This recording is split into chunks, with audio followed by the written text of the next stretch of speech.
नमस्कार विद्यार्थियों। आज हम पढ़ेंगे व्याकरण का पहला चैप्टर वर्ण एवं वर्णमाला, जो कि ये सभी प्रतियोगी परीक्षाओं के लिए उपयोगी और महत्वपूर्ण है। इसको हम थोड़ा अपने हिसाब से कहानी के रूप में लेकर के पढ़ेंगे, जो कि हमें ऐसा लगता है कि कोई भी चीज़ को कहानी के बेस में पढ़ाने से वो बच्चों के दिमाग में जल्दी आ जाती है। और अपने लोग तो बड़े हैं, फिर भी आनंदमय होकर के पढ़ते हैं। तो विद्यार्थियों, हमारे कहने का मतलब है कि जब इस दुनिया की उत्पत्ति हुई होगी, जब ये संसार बना होगा, तो वहाँ सूर्य भी होंगे, पृथ्वी, ग्रह और समुद्र, मैदान, पर्वत। उन्हीं में आदि मानव। पहले मानव एक वानर के रूप में था। मनुष्य की धीरे धीरे उस वानर की जो रीढ़ की हड्डी थी वो क्या हो गई, सीधी हो गई, और वो सीधा होकर चलने लगा। अब उसमें बात ये हुई कि जब दो व्यक्ति आपस में एक जैसे दिखे, एक मान लो कलुआ, एक दिखा मलुआ। अब जब कलुआ ने मलुआ को देखा और क्या देखा कि ये तो बिल्कुल मेरे जैसा ही है, और आपस में संकेत किए या आवाजें निकालें। जब इन दोनों ने एक दूसरे को देखा तो क्या क्या किया इन दोनों ने, आवाजें निकाली। क्या किया, आवाजें निकाली और कुछ संकेत किए। तो सबसे पहले क्या किए, आवाजें निकाली या संकेत किए। इसके बाद में जब इस तरह के बहुत सारे मनुष्य मिल गए या व्यक्ति मिल गए, तो क्या इन्होंने आपस में मिलकर के एक कबीला बनाया। क्या बनाया बच्चों, कबीला बनाया। वही कबीला क्या बन गया, गांव बन गया। गांव से क्या बन गया, शहर बन गया। आकार इसका बढ़ता ही गया। जैसे जैसे सभ्यता विकसित हुई, वैसे वैसे भाषा भी विकसित होती गई। जैसे जैसे क्या हुआ, सभ्यता विकसित हुई, वैसे वैसे भाषा भी विकसित होती गई। इस समय भाषा कैसी थी, मौखिक थी। कैसी थी विद्यार्थियों, इस समय भाषा मौखिक थी। अब मौखिक भाषा को हम जैसे बोलते हैं कि राम ने आम खाया, ये बोलते बोलते जब ये कई व्यक्तियों के पास से शब्द गुजर कर जाता है, तो इसका अर्थ और शब्द दोनों बदल जाते हैं, क्योंकि उच्चारण कोई सही कर पाता, कोई नहीं सही कर पाता। तो ऐसा माना गया कि अब इस मौखिक भाषा को क्या करना चाहिए, लिखना चाहिए। क्या करना चाहिए विद्यार्थियों, लिखना चाहिए। लिखने के लिए क्या किया, चिन्ह बनाए। लिखने के लिए बच्चों चिन्ह बनाए, और उन्हीं चिन्हों को क्या कहा गया, वर्ण कहा गया। उन्हीं चिन्हों को वर्ण कहा गया। जैसे आ, का, मा, रा, ला। अब विद्यार्थियों ये वर्ड तो कैसे बोल पाते, कोई भाषा का रूप ही नहीं ले रहे थे। इसलिए फिर क्या किया गया, वर्णों को मिला करके शब्द बनाए गए। वर्णों को मिला करके क्या किया गया, शब्द बनाए गए। जैसे यहाँ से आ उठा लिया, यहाँ से माँ उठा लिया, क्या हो गया, आम। यहाँ से का ले लिया, यहाँ से माँ ले लिया, और यहाँ से ला ले लिया, क्या बन गया, कमल। और ये जो बना, ये एक अर्थपूर्ण शब्द बन गया। अब विद्यार्थियों आगे क्या होगा बच्चों, कि शब्दों को मिलाकर के वाक्य बनाए गए। अब शब्दों से भी काम नहीं चला, अब क्या हुआ, अब शब्दों को मिला करके वाक्य बनाए गए। वाक्य ऐसे बनाए गए कि आम एक मीठा फल है। आम एक मीठा फल है। कैसा है? आम एक मीठा फल है। कमल एक सुंदर फल है। कमल कैसा है? सुंदर फल है। फल नहीं है, कमल एक सुंदर फूल है। क्या है? फूल है। कमल एक सुंदर फूल है। फूल है। अब इतनी बात समझ में आ गई कि लिखने के लिए सबसे पहले चिन्ह बनाए, उन्हीं चिन्हों को वर्ण कहा गया। आ का, मा, रा, ला। फिर उन वर्णों को मिला करके शब्द बनाए गए, उन शब्दों को मिला करके वाक्य बनाए गए। अब आगे देखिए,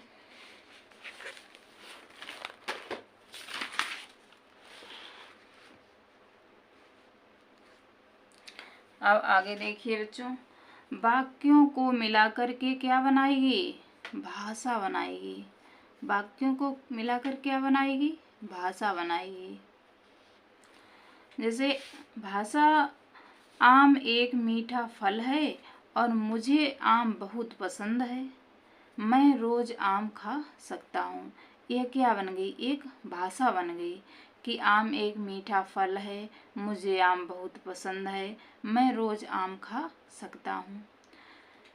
इतनी बात पूरी होने के बाद अब हम एक निष्कर्ष पे पहुंचे कि हम अब परिभाषा देखते हैं। किसकी? वर्ड की। परिभाषा है वर्ड भाषा की सबसे छोटी एवं अविभाज्य इकाई है। वर्ड कैसी है? वर्ड भाषा की सबसे छोटी एवं अविभाज्य इकाई है। वर्ड कैसी है? वर्ड भाषा की सबसे छोटी एवं अविभाज्य इकाई है। वर्ड भाषा की सबसे छोटी एवं अविभाज्य इकाई है। अब इतनी चीज हमने पढ़ ली थी, अब हम इस चीज को उल्टा कर देते हैं। देखिए, सबसे पहले भाषा, राम आम खाता है, आम एक मीठा फल है, मुझे भी आम बहुत पसंद है। ये भाषा हो गई। इसके बाद में इसी भाषा में से एक वाक्य निकाल लो। जैसे राम आम खाता है, वाक्य निकल आया। अब इस वाक्य से एक शब्द निकालो, शब्द आ गया हमारा राम। अब इस राम से वर्ड निकालो, वर्ड रा प्लस माँ, वर्ड निकल आया। परंतु अगर हम इसे भी तोड़ें तो रा प्लस आ प्लस माँ प्लस आ, ये क्या हुआ? जो हम इस तरह से तोड़ते हैं, ये व्याकरण की दृष्टि से तोड़ते हैं। किस दृष्टि से? व्याकरण की दृष्टि से तोड़ते हैं। भाषा को लिखने एवं पढ़ने की दृष्टि से का, मा, ला, रा, पा आदि वर्ड हैं। वर्णमाला की दृष्टि से लिखने पढ़ने का आधार है, और जो हमारी वर्णमाला है ये लिखने और पढ़ने का आधार है। इतनी बात समझ में आई? एक बार दोबारा देखो कि अगर हम उसी चीज को उल्टा कर देते हैं, कैसा कर देते हैं? उल्टा कर देते हैं। तो भाषा से राम आम खाता है और आम एक मीठा फल है, मुझे भी आम बहुत पसंद है। इस भाषा से एक वाक्य निकाल लिया, राम आम खाता है। इस वाक्य से एक शब्द निकाल लिया, शब्द आया हमारे पास राम। राम, अब इसका हम वर्ण विच्छेद कर दें। राम तो रा प्लस माँ।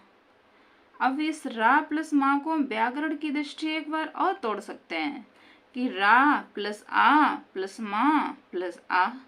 ये बेटा क्या है? यह व्याकरण की दृष्टि से टूट गया।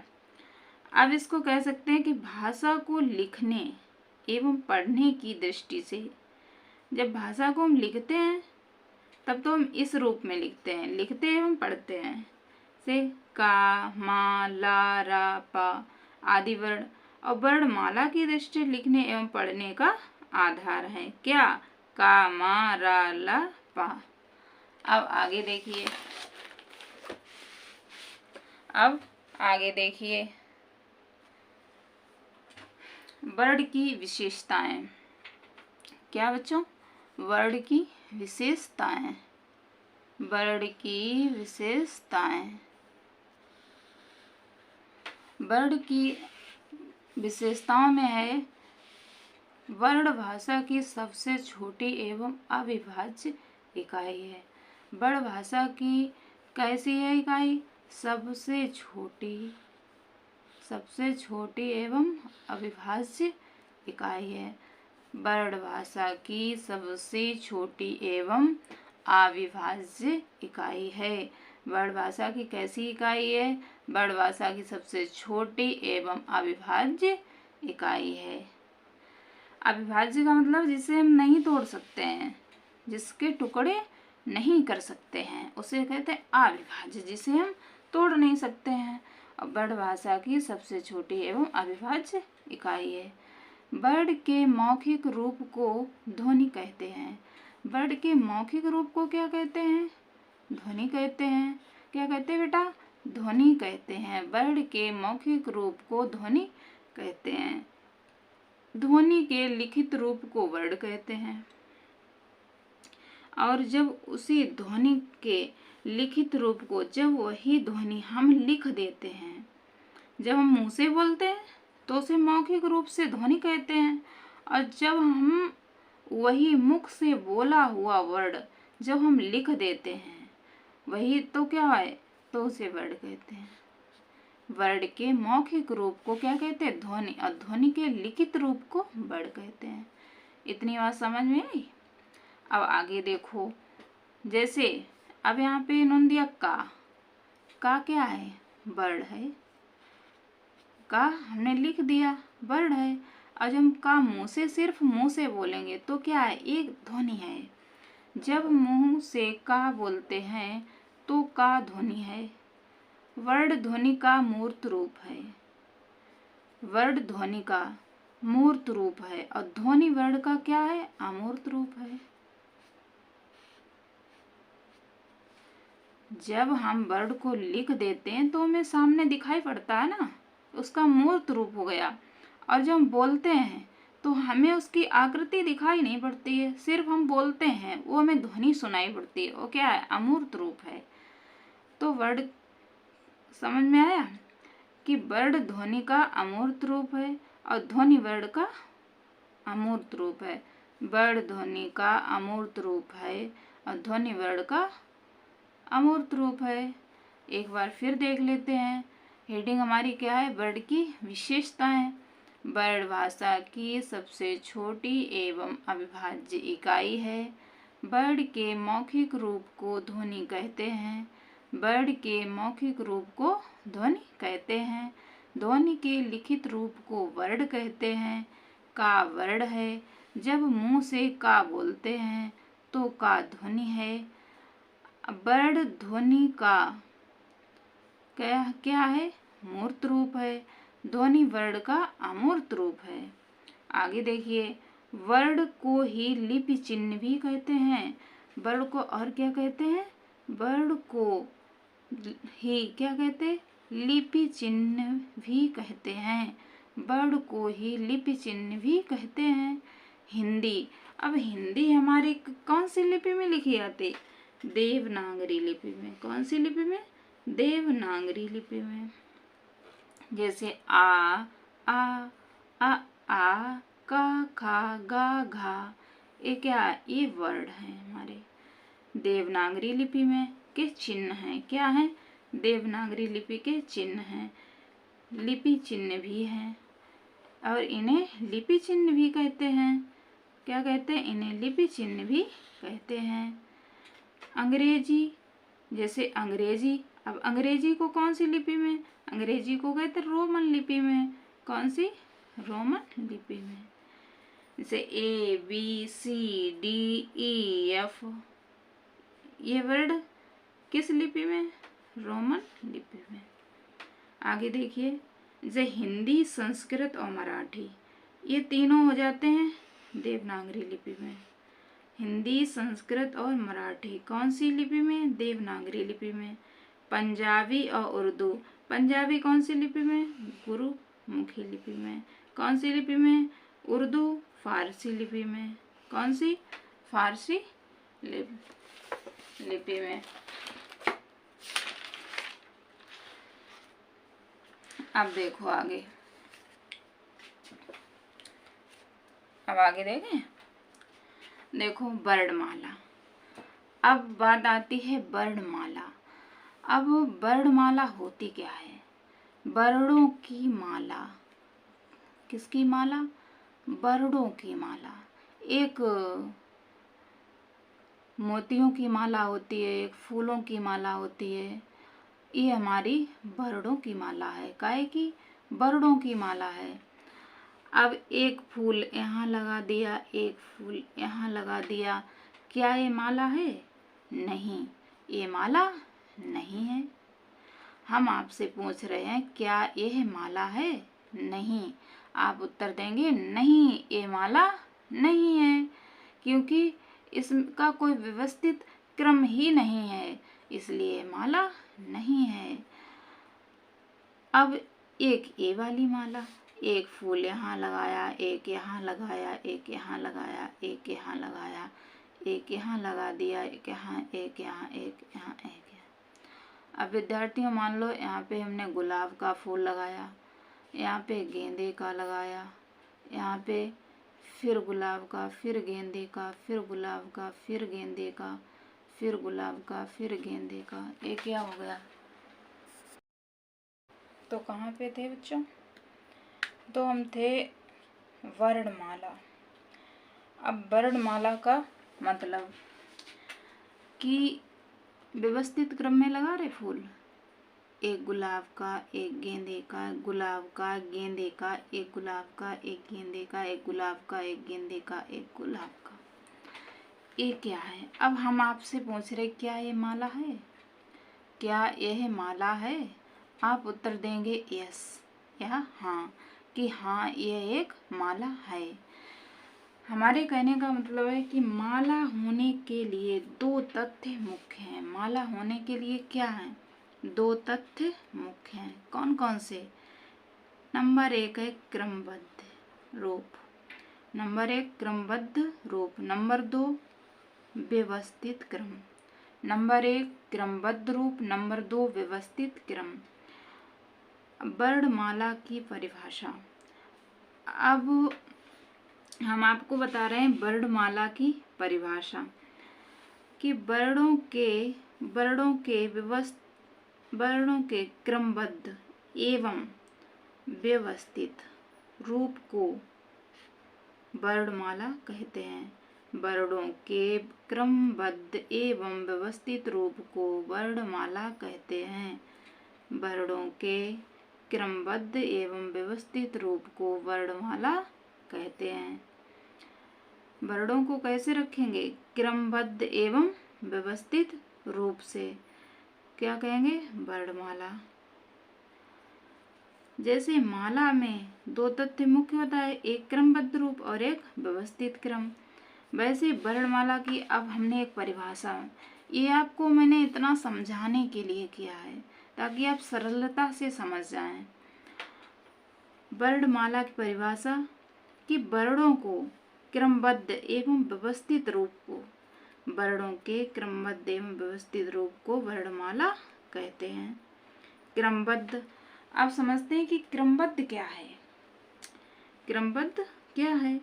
तो जो वर्ण जिसके पहले, जो वर्ण जिसके पहले या बाद, जो वर्ण जिसके पहले या बाद आता है उसे उसके पहले या बाद ही आना चाहिए। क्रमबद्ध का यही मतलब है। जैसे हमने यहाँ पे गुलाब के बाद गेंदा, गेंदे के बाद फिर गुलाब, इसी प्रकार से कि जो वर्ण जिसके पहले या बाद आता है उसे उसके पहले या बाद ही आना चाहिए। जो वर्ण जिसके पहले या बाद आता है उसे उसके पहले या बाद आना चाहिए। जैसे गा, घा, या,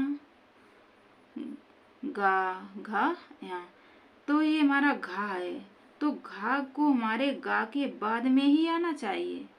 गा के बाद में ही आना चाहिए क्या? घा।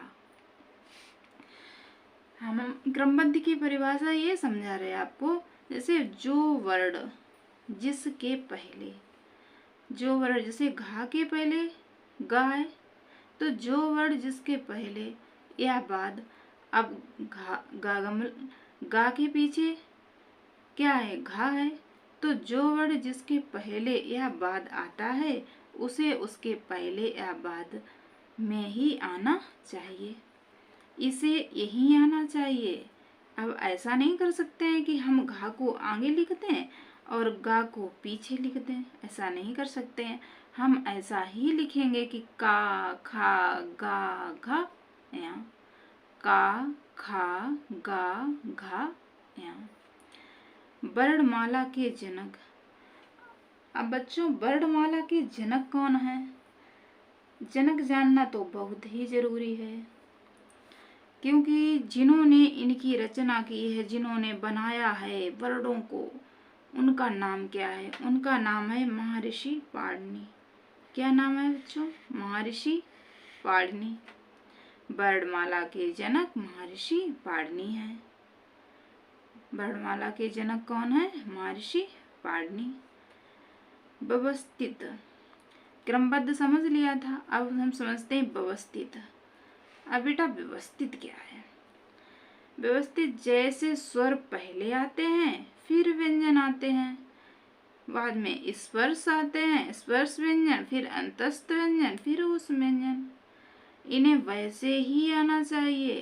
कैसे, जैसे स्वर पहले आते हैं, फिर व्यंजन आते हैं, फिर स्पर्श व्यंजन आते हैं, फिर अंतस्थ व्यंजन आते हैं, फिर ऊष्म। देखिए आगे,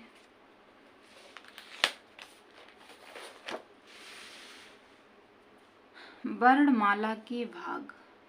अब हम पढ़ेंगे वर्णमाला के भाग। क्या पढ़ेंगे, वर्णमाला के भाग पढ़ेंगे। क्या पढ़ेंगे बच्चों, वर्णमाला के भाग। वर्णमाला के दो भाग हैं। कितने भाग हैं, दो भाग हैं। नंबर 1 स्वर, नंबर 2 व्यंजन। नंबर 1 स्वर और नंबर 2 व्यंजन। अब स्वर, स्वर क्या है, स्वर की एक अच्छे सूत्र में पिरो करके इसे रचा गया है। जैसे कहा गया है कि स्वयं राजन्ते इति स्वरा, स्वयं राजन्ते इति स्वरा, स्वयं राजन्ते इति स्वरा। चलो छोड़िए, कोई नहीं, आप अगर ना भी याद करें कोई बात नहीं है। एक कहानी बताते हैं आपको। क्या बताते बच्चों, एक कहानी। एक कहानी बताते हैं कि एक गांव में दो घर थे। एक गांव में क्या थे, दो घर थे। एक ए वाला घर और एक ए वाला घर। कितने घर थे एक गांव में, दो घर थे। कितने, दो घर थे। देखिए अब आगे, कितने घर थे, एक गांव में दो घर थे। अब बच्चों दोनों घरों के छप्पर पड़े थे। दोनों घरों में थोड़ी गरीबी थी। क्या थी, थोड़े गरीब लोग रहते थे, इसलिए दोनों घरों में छप्पर पड़ा था। घास फूस का छप्पर सड़ जाता है साल दो साल में, और जब सड़ जाता है तो फिर दूसरा डालना पड़ता है। तो एक घर में रहते थे स्वर और दूसरे घर में रहते थे व्यंजन। एक घर में कौन रहते थे, स्वर, और दूसरे घर में रहते थे व्यंजन। अब विद्यार्थियों क्या हुआ, जो स्वर थे उनके बाल बच्चे रहते थे घर पे ही, उनके बाल बच्चे रहते थे घर पे ही। लेकिन व्यंजन थे, इनके बच्चे बाहर कर रहे थे भाई कोचिंग। क्या कर रहे थे, बाहर तैयारी कर रहे थे नौकरी की। अब स्वर के बच्चे रहते थे घर पे, शैतानी थे बच्चे, कहीं किसी की चोरी करते, कहीं किसी के आम तोड़ते, कहीं कुछ करते, शैतान थे स्वर के बच्चे। तो एक दिन क्या हुआ, इनका भी छप्पर टूट गया, इनका भी छप्पर टूट गया। अब स्वर के तो बच्चे घर पे ही थे, इसलिए इन्होंने क्या किया, इन्होंने अपने छप्पर की मरम्मत स्वयं कर ली। इन्होंने अपने घर के जो छप्पर था इनका, इन्होंने मरम्मत कर ली स्वयं। अब व्यंजन के बच्चे घर पे रहते ही नहीं थे, अब क्या करते, अब इन्होंने स्वर से क्या मांगी, सहायता मांगी। क्या मांगी, सहायता मांगी। इनके छप्पर की मरम्मत स्वर के बच्चे करते हैं। कौन करते हैं, स्वर के बच्चे करते हैं।